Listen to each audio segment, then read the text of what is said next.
तटकरे साहेब आणि आम्ही इथून पुढे एकत्र काम करू, हे विधान आहे रायगडमधील स्थानिक शिवसेना आमदार महेंद्र थोरवे यांचं. आणि हे विधान त्यांनी कोणाबद्दल केलंय? तर हे विधान केलंय राष्ट्रवादी अजित पवार पक्षाचे प्रदेशाध्यक्ष खासदार सुनील तटकरे यांच्याबद्दल. आता यामध्ये विशेष हे आहे की रायगड जिल्ह्यात शिवसेना एकनाथ शिंदे गट आणि खासदार सुनील तटकरे यांच्यामध्ये कमालीचा मोठा संघर्ष आहे. एका बाजूला आहेत रायगडचे खासदार सुनील तटकरे, त्यांच्या कन्या महिला व बालविकास मंत्री आदिती तटकरे, माजी आमदार अनिकेत तटकरे, आणि दुसऱ्या बाजूला आहेत शिवसेना मंत्री भरत गोगावले, आमदार महेंद्र थोरवे आणि आमदार महेंद्र दळवी. मंत्री गोगावले, थोरवे आणि दळवी हे कायमच तटकरे आणि त्यांच्या कुटुंबावर खालच्या पातळीवर टीका करतात. एवढंच नाही तर मंत्री आदिती तटकरे यांच्यावरही वैयक्तिक टीका केली जाते. पण या टीकेला तटकरे यांच्या कुटुंबातून कधी उत्तर दिलं जातं किंवा कधी दिलंही जात नाही. त्यांच्यातील हे वाद कधी स्थानिक वर्चस्वातून होतात तर कधी थेट रायगडच्या पालकमंत्री पदासाठी. पण आता हा वाद एका वेगळ्याच वळणावर येऊन पोहोचलाय.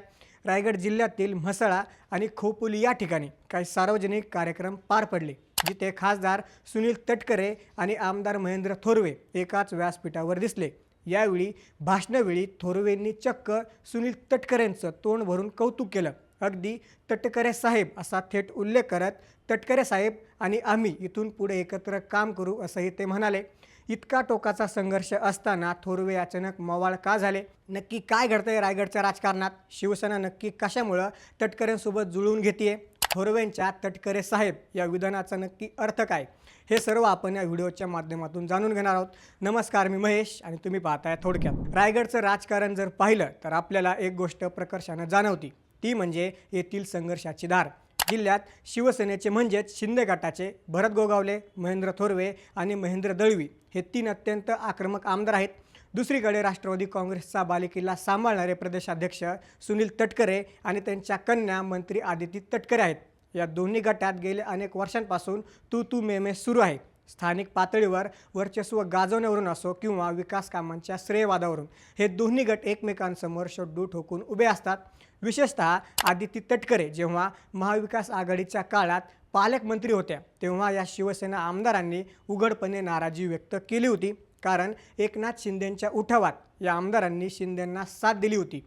पण तरीसुद्धा तटकरे आणि अजित पवारांनी पालकमंत्रीपद खेचून आणलं आणि आदिती तटकरे पालकमंत्री झाल्या. निधी वाटपात सापत्न वागणूक दिली जाते असा आरोप करत याच आमदारांनी उठावाच्या काळात महत्त्वाची भूमिका बजावली होती. 2024ला जेव्हा राज्यात फडणवीस सरकार सत्तेवर आलं तेव्हा आदिती तटकरे यांच्या पालकमंत्रीपदाची घोषणा केली गेली होती. पण शिवसेनेच्या तिन्ही आमदारांच्या प्रचंड विरोधामुळं तो निर्णय स्थगित करावा लागला. मात्र या स्थगितीने तटकरेंना काहीच फरक पडला नाही. उलट सत्तेत असल्यानं त्यांचं वर्चस्व जिल्ह्यात वाढतच गेलं. सुनील तटकरे यांचा राजकीय इतिहास पाहिला तर ते अत्यंत मुत्सद्दी आणि पहिल्या फळीतील नेते म्हणून ओळखले जातात. 1995 पासून ते विधिमंडळात सक्रिय आहेत. त्यांनी अनेक वेळा महत्त्वाची मंत्रिपदं भूषवलेली असून रायगड जिल्ह्यावर त्यांची निर्विवाद सत्ता राहिलेली आहे. 2014च्या मोदी लाटेत त्यांनी रायगडमधून लोकसभा निवडणूक लढवली होती, पण फक्त 2000 मतांनी त्यांचा पराभव झाला होता. पण त्या निवडणुकीत साधारण 3 उमेदवार हे सुनील तटकरे नावाचे होते, ज्यामुळं तटकरे यांच्या मिळणाऱ्या मतात फूट पडली आणि त्यांचा फक्त 2000 मतांनी पराभव झाला. पण पुढे 2019ला त्यांनी जबरदस्त कमबॅक करत खासदारकी मिळवली. पुढे मागच्या 2024च्या लोकसभा निवडणुकीत पुन्हा एकदा विजय मिळवला आणि आपली ताकद पुन्हा एकदा सिद्ध केली. आता प्रश्न पडतो की शिवसेना नक्की कशामुळे तटकरेंसोबत जुळवून घेतेय? यात सर्वात मोठा अँगल आहे तो म्हणजे नुकत्याच झालेल्या जिल्हा परिषद निवडणुकांचा.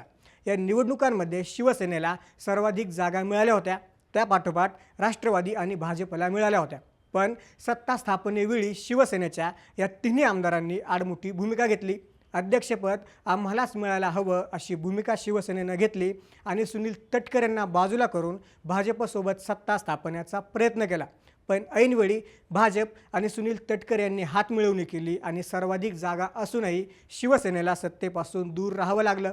शेवटी नाईलाजानं शिवसेनेला बिनशर्त पाठिंबा देत सत्तेत सामील व्हावं लागलं. या धक्क्यातून शिवसेनेनं आता टाकळी फुंकून पेण्याचं ठरवलेलं दिसतंय. दुसरी महत्त्वाची गोष्ट म्हणजे सुनील तटकरे यांचं राष्ट्रवादी पक्षातील आणि महायुतीमधील वजन. तटकरे हे केवळ खासदार नसून अजित पवार गटाचे प्रदेशाध्यक्ष आहेत, तसेच ते पहिल्या फळीतील नेते आहेत. राष्ट्रवादीतील प्रत्येक निर्णय त्यांना विश्वासात घेऊनच घेतला जातो.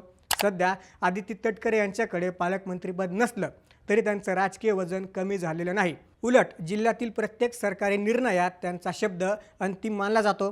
हे सर्व पाहून आता शिवसेनेच्या आमदारांना कळून चुकलंय की तटकरेंशी पंगा घेणं भविष्यासाठी परवडणारं नाही.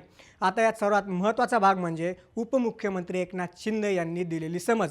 मिळालेल्या माहितीनुसार स्वतः उपमुख्यमंत्री एकनाथ शिंदे यांनी रायगडमधील आपल्या आमदारांना स्पष्ट सूचना दिल्या आहेत की इथून पुढच्या काळात सरकारमधील मित्रपक्षांशी संघर्ष करणं बरोबर नाही.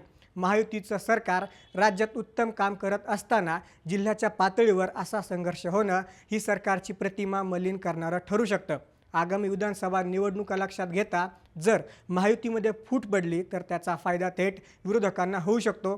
त्यामुळंच सुनील तटकरे यांच्याशी जुळवून घ्या आणि अंतर्गत संघर्ष थांबवा, अशा कडक सूचना एकनाथ शिंदेंनी भरत गोगावले आणि महेंद्र थोरवे यांना दिल्या आहेत. महेंद्र थोरवे यांनी ही गोष्ट कबूल केली आहे की शिंदे साहेबांच्या सूचनेनुसार आम्ही आता संघर्षाची तलवार म्यान केली आहे आणि आमच्यातील संघर्षात शिथिलता आली आहे. थोरवे यांनी तटकरे साहेबांसोबत एकत्रितपणे जिल्ह्याचा विकास करू असं जे विधान केलंय त्यातून रायगडच्या प्रलंबित पालकमंत्रीपदाचा तिढा सुटण्याचे संकेत मिळत आहेत.